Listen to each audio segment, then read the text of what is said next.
Model question set 2 reading the comprehension seen, মানে সিনের পার্টটা তোমাকে পড়তে হবে। কি বলেছে দেখো, read the passage carefully, answer the question that follow. নিচের প্যাসেজটা পড়ো এবং কোশ্চেনগুলো উত্তর দাও। পড়ে নি চলো। His mother was the first he had আক্স ইন দ্য মর্নিং। তার মাই ছিল প্রথম যাকে সকালে সে জিজ্ঞাসা করে, Ammaji, where have the cloud gone, মেঘ কোথায় গেছে। হু ইজ গন, হোয়ার, কে কোথায় গেছে। আম্মাজি সের, আম্মাজি বলল, অ্যাজ ইফ, যেন, হি হ্যাড আক্স দ্য এক্সপেকশনালি স্টুপিড কোশ্চেন, যেন সে তাকে একটা অপদার্থের মতো প্রশ্ন করা হয়েছে। তারপর দেখো বলেছে, cloud, have you lost your mind, তুই তোর মন খারাপ হয়ে গেছে নাকি, তুই পাগল হয়ে গেছিস। দ্য বয়, হারি আপ, তাড়াতাড়ি কর, নাও, ওয়াশ কুইকলি, ধোয়াধুয়ি করে নাও, অ্যান্ড ইট ইউর ব্রেকফাস্ট, তোমার কী করো, ব্রেকফাস্ট খেয়ে নাও, অ্যান্ড গো টু স্কুল, স্কুলে যাও, সকালে খাবার খেয়ে নাও, স্কুলে যাও। ডিজেক্টেডলি মানে হলো অনিচ্ছাকৃত ভাবেই, মানে ইচ্ছা করছিল না এরম কিছু আর কি। হি ওয়াশ হিজ হ্যান্ড, সে তার হাত পা ধুলো, অ্যান্ড ফেস, মুখ ধুলো, অ্যাড হিজ ব্রেকফাস্ট, তার ব্রেকফাস্ট খেলো, অ্যান্ড লেফট হোম, বাড়ি থেকে চলে গেল। But the question still haunted him, তখনও কোয়েশ্চেনটা তার মনের মধ্যে কিন্তু কুড়ে কুড়ে খাচ্ছিল। কি, হোয়ার ডিড দ্য ক্লাউড গো, মেঘ কোথায় গেছে। হি রিমেম্বার দ্যাট, সে মনে পড়লো, he had seen the night before, হয়তো আগের দিন রাতে সে দেখেছিল, cloud gathering in the sky, dark sky, অর্থাৎ কালো অন্ধকারপূর্ণ আকাশে মেঘ জড়ো হতে। But when he went to sleep, যখন সে ঘুমাতে যায়, দ্য স্কাই ওয়াজ ক্লিয়ার, আকাশ ছিল পরিষ্কার, অ্যান্ড ফুল অফ স্টার, এবং নক্ষত্রে পরিপূর্ণ। হোয়েন হি ওক এগেন, যখন তার ঘুম ভেঙে গিয়েছিল, he had no idea of the time, তার কোনো সময় সম্পর্কে কোনো জ্ঞান ছিল না, কত বাজে বা কোন সময়, তখন তার মনে নেই। অল হি নিউ, সে যেটা জানতো, ওয়াজ দ্যাট ছিল এটাই, it was middle of the night, হয়তো এটা মাঝরাত।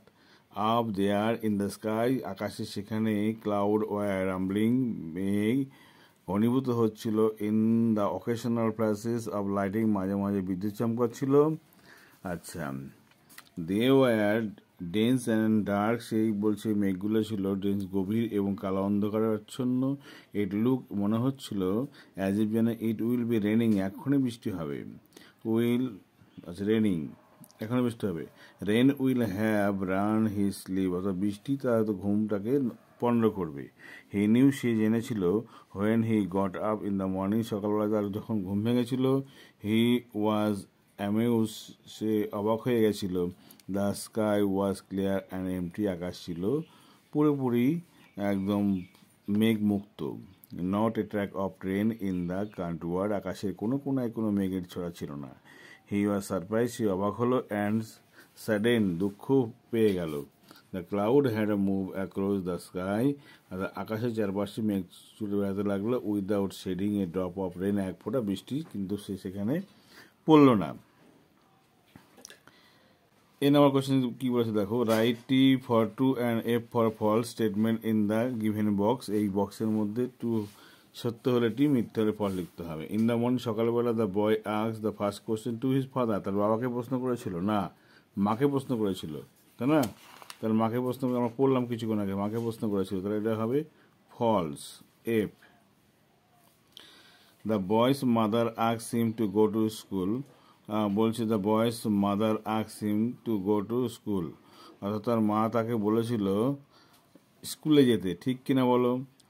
বয়েস mother asked him to go to school, না, এই তো বলেছিল take your breakfast and go to school, স্কুলে যাও, একদম ঠিক।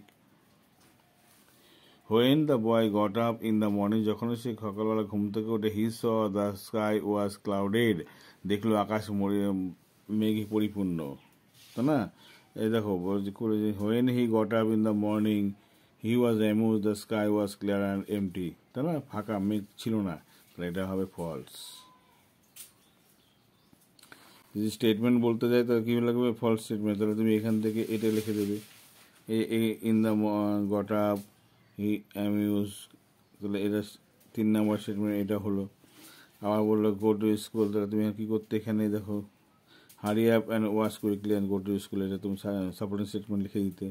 আর 1 নম্বর যদি বলতো কী বলতো, ফাদার না মাদার, তাহলে কী করতে, এখানে দেখো এখানে কোয়েশ্চেন ছিল আম্মাজি, বলছে এখানে দেখো his mother was the first, he আক্স in the morning Ammaji where the cloud gone, কোথায় মেঘ গেছিলো। দেখেছো, এটা হলো সাপোর্টিং স্টেটমেন্ট দেয়, তাহলে এইভাবে করবে। চলো পরের প্রশ্ন কী বলেছে দেখো এখানে, অ্যান্সার দ্য ফলোয়িং কোয়েশ্চেন, পরের উত্তরগুলো তুমি প্রশ্নগুলোর উত্তর দাও। কী বলেছে দেখো, পরের প্রশ্নগুলোর উত্তর যদি তুমি চাই তাহলে কী বলেছে দেখো, বলছে who was the writer of the cloud, বলছে ক্লাউড যে বাদল যে গল্পটা, তার লেখককে, লেখককে তোমরা জানো এখানে এই হুটা বাদ দিয়ে, এই হু বাদ দিয়ে এখানে লিখে দেবে Intizar Hussain, Intizar Hussain was the writer of the story cloud, হয়ে গেল। Whose question haunted the boy, তাহলে প্রশ্নটা কী হবে দেখো, কী প্রশ্নটা জানো, where did the cloud go, এই প্রশ্নটা তাকে হান্ট করেছিল, তাহলে লিখবে দ্য কোশ্চেন, তাহলে লিখবে the question, comma inverted comma দেবে, দিয়ে এই প্রশ্ন লিখবে কমা ইনভার্টেড কমা থেকে হোয়ার did the cloud go, inverted comma শেষ করবে, তারপর লিখবে হান্টেড দ্য বয়, হয়ে গেল প্রশ্ন উত্তর। তারপরে 2 নম্বর দেখো, what did the boy see in the middle of the night, রাতের মাঝখানে কি, ইন এখান থেকে লিখবে, এখানে লিখবে in the middle of the night, in লিখে কি লিখবে, in the middle of the night up there in sky the cloud were rumbling, comma দেবে, নাহলে এটা আরেকটা বাক্য তৈরি লিখছে যখন লিখবে and in the occasional flashes of lighting they were dense and black, হলো। এই ডে বলতে এখানে ক্লাউডে লিখতে পারো এখানে, তাহলে এই লাইনটা এইখান থেকে এই পর্যন্ত টুকে দেবে, হয়ে গেল। আমি গুছিয়ে কী বলবো তোমার, in the middle of night up in the, বলছে up there in the sky cloud were rumbling, আর কি, and in the occasional flashes of lighting they were dense and dark as, dark বলে কী লিখবে জায়গাটা, it look as if it was raining, না দরকার নেই এটুকু লেখার, এটুকু লিখলেই হবে।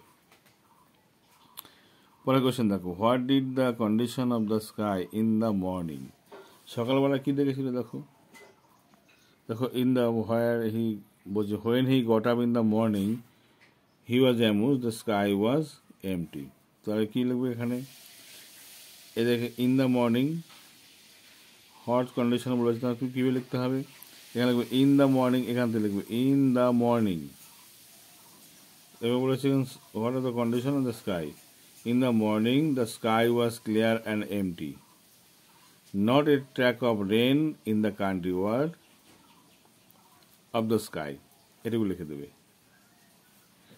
ঠিক আছে। আচ্ছা চলো গ্রামার অ্যান্ড ভোকাবুলারি দেখি, কী বলেছে দেখো, গ্রামার অ্যান্ড ভোকাবুলারি বলেছে এখানে হি লিভ, দিল্লি, দিল্লির আগে কী বসে, দিল্লি শহর, বড় শহর, তাহলে এখানে লিখবে in, he live in Delhi, হলো। আচ্ছা he work there a government office, তাহলে he work there a government office, তাহলে ওয়ার্ক দেয়ার কোথায়, একটা সরকারি অফিসে, তাহলে অ্যাট এ গভর্নমেন্ট অফিস লিখবে, একটা সরকারি অফিসে কাজ করতো। There he live on the 4th floor, কোথায়, 3তলা বিল্ডিংয়ে উপরে থাকতো, অন দ্য 4th ফ্লোর, ঠিক আছে। তারপর দেখো এখানে কি আছে, write the synonym and underline the word using the prefix and service help box, it is possible for him to leave the chair, পসিবলটাকে কী করবে দেখো, এখানে বলেছে ডিজ আন ইম ইল, পসিবলটাকে কী যে করে এখানে ইম্পসিবল লিখবে, আই এম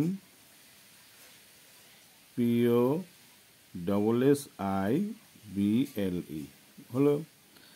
লেগেবল, তাহলে ইললেগেবল কী লিখবে এখানে, IL-টা যোগ করবে আগে, IL, এই লেগেবলটা লিখে দাও আবার, LEGBLE, ইললেগেবল। আচ্ছা তো বলছি his hand writing is illegible, মানে লেগেবল আছে স্পষ্ট, আর ইনলেগেবল মানে অস্পষ্ট। Their claim is not regional, legible illegible হলো। আচ্ছা, দেয়ার ক্লেম ইজ নট বলছি reasonable, their claim is not reasonable, তাদের যে দাবিটা যথা কার্যকারণ সম্পর্কযুক্ত নয়। তাহলে এখানে আনরিজনেবল করতে পারো, এখানে আনরিজনেবল, এখানে লিখবে আনরিজনেবল,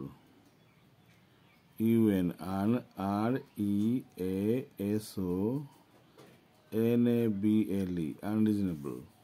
বিলিভটাকে মনে রাখবে, বিলিভটা আনবিলিভ হয়, আনবিলিভ BELIEVE,